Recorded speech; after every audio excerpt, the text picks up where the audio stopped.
শ্বশুরবাড়িতে রানী হয়ে থাকার সাইকোলজিক্যাল ট্রিপস। দ্বিতীয় পর্ব।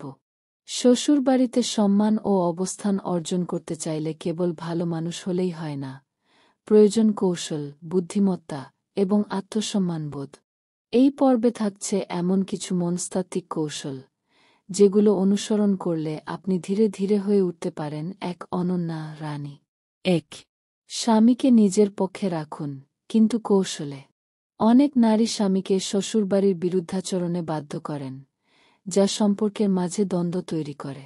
বরং স্বাভাবিক আচরণ ও আবেগী বোঝাপড়ার মাধ্যমে তাকে বুঝিয়ে দিন, আপনার পাশে থাকলে সে মানসিকভাবে অনেক বেশি শান্তি ও স্থিতি পায়।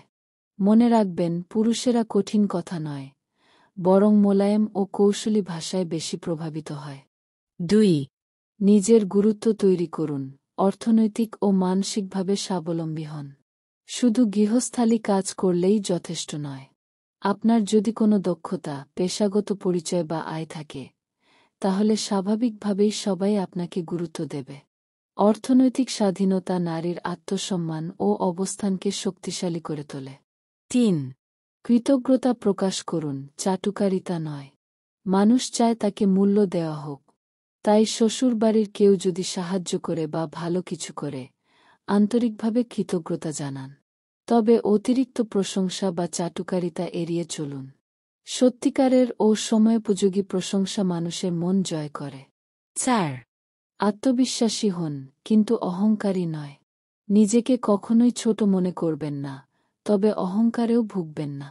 আত্মবিশ্বাসী নারীদের সবাই শ্রদ্ধা করে, কিন্তু অহংকার করলে তা সম্পর্ক নষ্ট করে এবং মানুষ আপনাকে এড়িয়ে চলে। ৫. পরিবারের জন্য অপরিহার্য হয়ে উঠুন।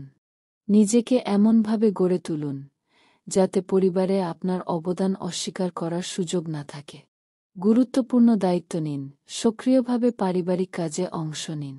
একসময় যখন আপনার অনুপস্থিতি সবাই টের পাবে, তখনই আপনি সত্যিকার অর্থে রানী হয়ে উঠবেন। চূড়ান্ত কথা, শ্বশুরবাড়িতে রানীর মতো অবস্থান গড়তে চাইলে প্রয়োজন যুদ্ধ নয়, কৌশল। ধৈর্য ধরুন, আত্মবিশ্বাস রাখুন, কৌশলী হন এবং সবার মনে জায়গা করে নিন।